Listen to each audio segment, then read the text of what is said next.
কালবেলার 10ই জুলাই প্রকাশিত প্রতিবেদনে আমরা একটু নজর দিতে চাই, যেখানে লেখা হয়েছে যে ট্রাভেলসের অনিয়মের তদন্তে কমিটি।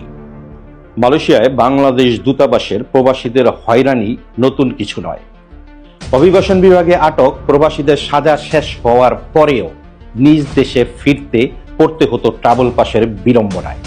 অসহায় শ্রমিকদের শোষণের প্রতিবাদ করলে হয়রানি নানা অপমান থেকে রক্ষা পায়নি প্রবাসীদের।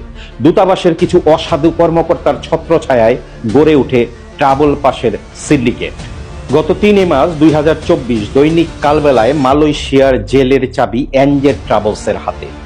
শীর্ষ সংবাদ প্রকাশ করা হয়। প্রকাশিত সংবাদে দূতাবাসের কয়েকজন কর্মকর্তার সহযোগিতায় এনজেড ওয়ার্ল্ড ট্রাভেলস নামের একটি এজেন্সি সিন্ডিকেটের নানা অনিয়ম বিষয় তুলে ধরা হয়।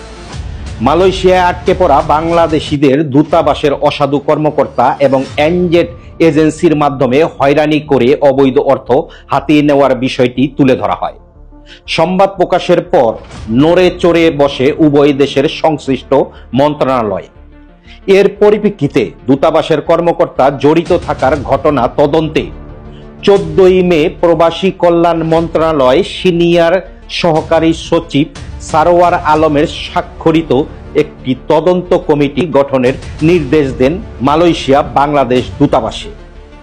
প্রবাসী কল্যাণ মন্ত্রণালয়ের নির্দেশনায় ডেপুটি হাইকমিশনার খুরশেদ আলম গস্তগির আহ্বায়ক করে দূতাবাসের প্রথম সচিব সুমন চন্দ্র দাস ও রাসেল রানা জাতীয় গোয়েন্দা সংস্থার বিরুদ্ধে 4 সদস্যের তদন্ত কমিটি গঠন করা হয়। কমিটির আহ্বায়ক ডেপুটি হাইকমিশনার খুরশেদ আলম গস্তগির স্বাক্ষরিত চিঠিতে বলা হয়, দূতাবাসের কিছু কর্মকর্তা কর্মচারীর বিরুদ্ধে বিভিন্ন অনৈতিক সুবিধা গ্রহণ ও অনিয়মের অভিযোগ এসেছে।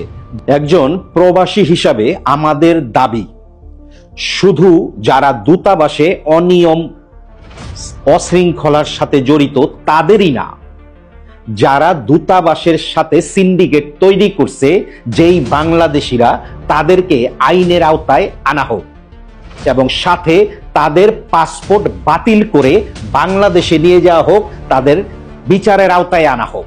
কারণ সাধারণ প্রবাসীরা যারা দেশের জন্য কোটি কোটি রেমিটেন্স দেশে পাঠাচ্ছে, তাদেরকে জেলখানায় জিম্মি করে যেই জানোয়াররা টাকা কামানোর পরিকল্পনা করতে পারে, তাদেরকে বাংলাদেশি হিসাবে পরিচয় দেওয়ার বিদেশের মাটিতে কোনো হক নাই, আমরা প্রবাসীরা মনে করি।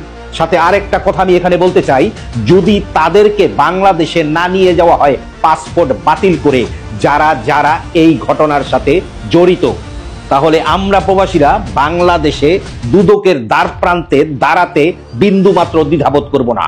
সাথে যাদের যাদের সাথে প্রতারণা হয়েছে তাদের সবাইকে বাংলাদেশ পররাষ্ট্র মন্ত্রণালয়ের সামনে দাঁড় করিয়ে রাখবো যতক্ষণ না এই সিন্ডিকেটের বিচার হবে।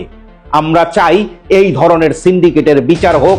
এই ধরনের সিন্ডিকেট জানি আর কোনো কেউ বিদেশের কোনো দেশের মাটিতেই করতে না পারে। ভালো থাকবেন, সুস্থ থাকবেন, দেখা হবে নতুন কোনো ভিডিওতে, নতুন কোনো কথা।